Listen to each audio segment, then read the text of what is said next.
I'm back again with another video. This time it's for a Christmas gift for my mom. The past 3 Christmases now, well, including this one, I've been drawing a pet portrait for her. At first it was the cat, then it was the older dog, and now it's Sadie, the newest edition. She's actually turning 1 at the New Year's. So, yeah. So in the pet series, I basically have just been doing them all traditionally.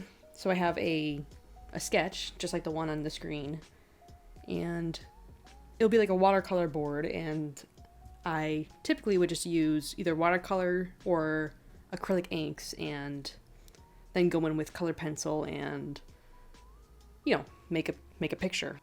But this year, when I tried to put some water down, start coloring it, the paper started to kind of, how would you call it? Like, it started to, like, come apart almost. Like, once you put water down, it just became like you could see like a lump in the paper. Not the actual board, but like the top layer of, the paper. And so I was like, I don't want this sketch to get ruined. I don't want to, just completely ruin the project. And so my dad was like, hey, maybe you could do, scan it and color it digitally. And I was like, Dad, you're the only one thinking here. That's a great idea. Because I was ready to just give her the sketch, which would suck, but I mean, it's something. So I did that. Yeah, we scanned it in. And I was nervous though, because I was scared that me coloring it digitally, it wouldn't look as if I did it traditionally. I wanted to keep it, looking like the other 2 that were done traditionally. So I decided to use the Kyle Weber's, I think that's his, or is it Webster? I honestly don't know. I just know Kyle, okay? I don't know his last name. We're on first name basis here. So I used Kyle's watercolor brushes, and I didn't use all of them, but I used a few. So like because I already had the texture of the watercolor paper, I didn't really use any of these, like the ones that actually add the texture to it, just because I was like, I'm good, we're good, we're cool. I already got the texture, so, The 2 I did use, though, really, were the Wash 200. It kind of... Also, this sucks, by the way. I actually already colored it. Oh, let me get some background here. I originally wasn't gonna screen record this because I didn't think it really would turn out that good. This is my first time digitally coloring something to make it look like it's watercolor. And my dad was like, hey, maybe you could, maybe you could screen record it. But, like, the first, 20 minutes of that, I was like, no, I don't want the pressure, I guess, of, like, if it actually did turn out bad, I'd be like, it would suck to just be like, okay, cool, we just spent all this time, trying to make sure I don't zoom in quick or something, or, all the stuff that I kind of learned to not do in the first video. You know what I'm trying to say, okay? I didn't want to just set up the whole video just to have it be, the final result be this super digital mess. I'm trying to get the traditional look. So yeah, so I actually already have a color layer here, which is right here. But I'll show you that afterwards. But just to get an idea of like what the wash looks like. Because actually the wash looks really good. I like the brush a lot. I think it looks really cool. It makes my computer run super slow though, so... So you kind of get like something like that. Like, what a wash would look like. The one thing that scared me though was I was doing it and it just... You get that, dark layer, which, I mean, you get with any digital brush, but I was scared about that, so that's why I was like, you know what? We're not gonna screen record, we're just gonna go for it. And the people will not see if this looks like a failure or not, which thankfully it does not look like a failure. But yeah, it looks really nice. It also gives... This was probably the brush that really surprised me the most in terms of making it actually look like it's like a watercolor brush. I was super stoked by that. I could actually... I mean, this looks streaky, but I mean, you know, just real quick. I only really use that for that brush, really, for the bottom layers and the background. So, and then the other brush that I used is this one right here. Let me see if it'll get the title. Okay. The Broad Wash. And that, I really liked how that looked too. I use that pretty much for the details. You'll see again, I don't know why I have one, you'll see it real quick actually. Oh my god, come on. This one right here, I literally have just, it's all the render. And this one, I liked a lot. You know, I don't know what color combinations I'm doing here, but it was very nice. Very cool. Ooh. So yeah, you kind of get that soft look.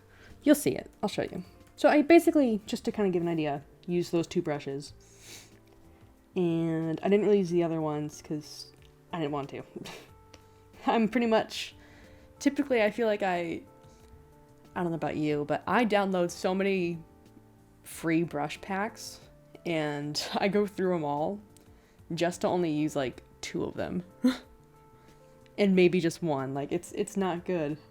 I spend so much time looking at brush packs and I'm just like, ooh, this is so cool. And I only just use like, honestly, most of the times I just use a hard round brush with like, to sketch out something, and then I'll just go in with something else. It's not good. Okay, but yeah, so now, let me turn off the, there we go. Here. Okay, so now I'm gonna show you the color. And I think it looks really cool. Yeah, I don't know why I was nervous. I think it looks really good. And I hate that I didn't record the screen record the process, because I think it would look really cool if I did that, but no, of course I didn't. Next time if I ever do this again, I will, but that's in case if my mom gets any more pets. So I kind of started off here with just getting a base layer down. Also with the background as well. This was kind of like my start, just to kind of make it so it's not just blank paper, just to get something on the board. And so with that, I basically just started adding in, different, I did this to make it look more warm and more closer to the dog's hair color. But yeah, so I slowly started to kind of just build up more and more. I tried to kind of keep it as close to a traditional watercolor process as possible, just to kind of give myself a better idea on how to go about it. So obviously with watercolor you go from light to dark, whereas oils or acrylics, I don't really use acrylics that much, you go from dark to light. So I decided to just work from light to dark. And of course the next layer is only me adding light to it, so whoops. Well, not whoops. Again, it was to get an idea of, more rendering and all that. And yeah, this one adds in more darks, different colors. I did like, even though I didn't really see it too much in the actual, some parts where it looks a little like purpley. So you can see a little bit right here. A little bit right here and here. I don't know, I think it actually, I don't know what it is with me. I think yeah, you don't really see it in the actual, picture. But I think it's kind of fun to just, exaggerate a little bit of like the more dull colors. You can see that in the other two pet portraits is I like to kind of give it a little bit more saturation because I think it's a little more fun and, you know, colorful and stuff. So there's a little bit of, you know, the nose. I wanted to make sure that was on a separate layer just in case I screwed up and didn't want to just screw up this whole area right here. You can also see too I worked on the, what are those called? You know, it's little feet right here. So, and then also the eyes, which is funny because when I was working on the eyes, I was like, okay, I had to work on the eyes, so I'll give it a new layer. And then I started working on the eyes, literally was done with the eyes. And so then I, you know, started doing, you know, seeing if I could get an on and off visibility. And then the layer was actually empty. And so I literally didn't even use the layer at all. I literally just did it on the render layer. And I was like, cool, great, Emily, thanks. That's helpful. And so I literally lassoed it to, and like copy and pasted it to this one layer. So, so I put it in the render layer, which the render layer makes the whole thing come together. I don't know why I did it all on the one layer. It's not smart. I know that for sure, but I don't know. Again, I think I kind of liked keeping it as, I don't know if you saw it from the other video, but I literally had like so many layers, so it was kind of refreshing to just have one layer that was pretty much the mother layer. Which sounds weird now I say it out loud, but and yeah, and I could make other layers if I really wanted to, like the eyes and the nose, you know, to give it a little shimmer there, or the paws or something. So yeah, it's, oops, that looks weird. Kind of cool though. So that's that. And so yeah, with the background, just to kind of give that a little of an explanation, I wanted to go with a, you know, a color that would complement the yellow, browns, the oranges that you can see in the dog. So I went with a nice purple color. You can see a little bit more of like a bluish, like a colder purple and a warm purple. So yeah, I think it turned out really cool. I'll zoom in a little bit, just kind of give you, I guess, close-ups. I also have a little border right here, just to kind of help, you know, make it look nice. Although I actually really, I don't know about you, but I enjoy seeing, you know, the little areas like this. I think it's super interesting. I don't know if you've ever seen like, yeah, like traditional artists.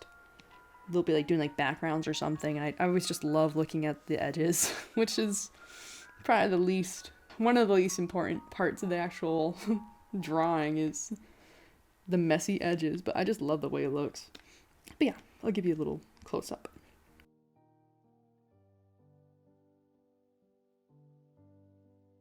And yeah, I also was super, at first I didn't know if I wanted to keep the line layer. Oops, hold on there. Yeah, I didn't know if I wanted to keep the lines, the pencil lines here and here, you know. You can definitely see it here. But I think it really, I don't know, I like it. Looks weird like that. But I enjoyed it, so I kind of just kept it.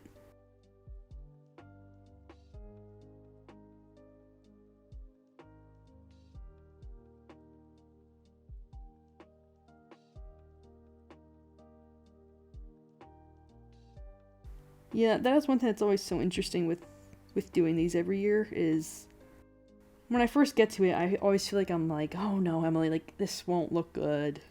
This won't be good. It's not gonna, you know, the sketch is gonna look bad, or, you know, everything's gonna go wrong. and every year I always, with something like this, I always surprise myself, and I'm always super excited that I did do it. Cause, like, yeah, like that's my mom's dog, dude.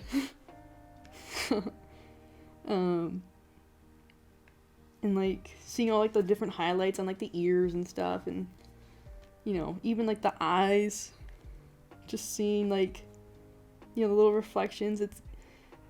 I don't typically do like realism, but whenever I do it, I always get a little kick out of it. It's kind of fun.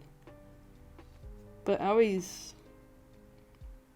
don't know what it is. I always enjoy like little doodles and like little, you know, cartoons and that more, like that kind of style more than this. But again, it's always fun to just,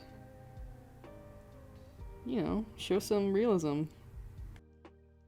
And yeah, that's one thing too. Again, going back to me wanting to keep it traditional looking versus digital, you know, very graphic colors.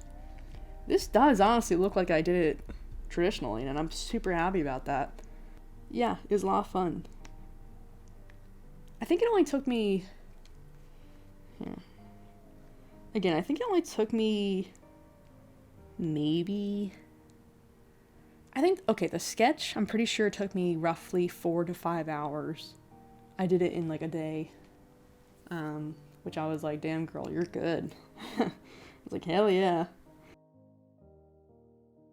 Something like this would have taken me so long, even just like a few years ago, but now it's like, cool, alright, here we go. So that took me like roughly like 4 to 5 hours. And then the coloring aspect to it, whenever I got a day off from work, I would just sit in my room and digitally color this for hours while I watched The Walking Dead. And that took me maybe like 2 or 3 days. And I mean, I'm on season 7 of The Walking Dead, so I started from like season 5, you know, binging this to ending it now, so I guess you could just do the math to see how many episodes I watched and see how much time it took me. You know, I'll do that off screen, you know, when I'm not recording, I'll do the math. And maybe I'll put it in the video. But I think, just off the top of my head, I think this took me maybe,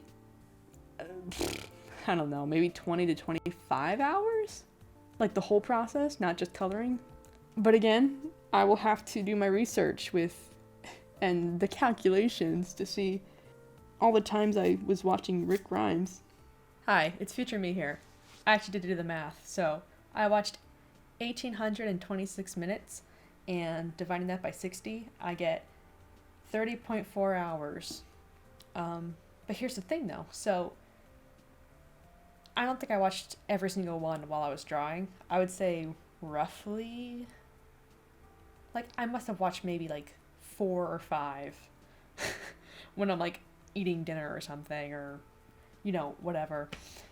So I actually do think it took me roughly 25 hours. So I'm actually not too far off, which thankfully so, because I thought I was just going to go, I thought it was going to be a lot higher number than 30. So yeah, cool, bye. So yeah, I know this video was a little more, you know, not as edited over, and I don't know, still fun. I was scared that I would do one video and never touch the channel ever again because of work and stuff, especially now because I mean, you can see from the first video, I work for the post office, and with it being December, I'm working a lot, so. But anyways, thank you again for watching, if you did. Again, I want to do more of these. They're fun, honestly. I mean, I probably won't draw more dogs. But again, once the holidays are over, I hope to do another video. So, again, thank you for watching, and I'll see you next time. Bye!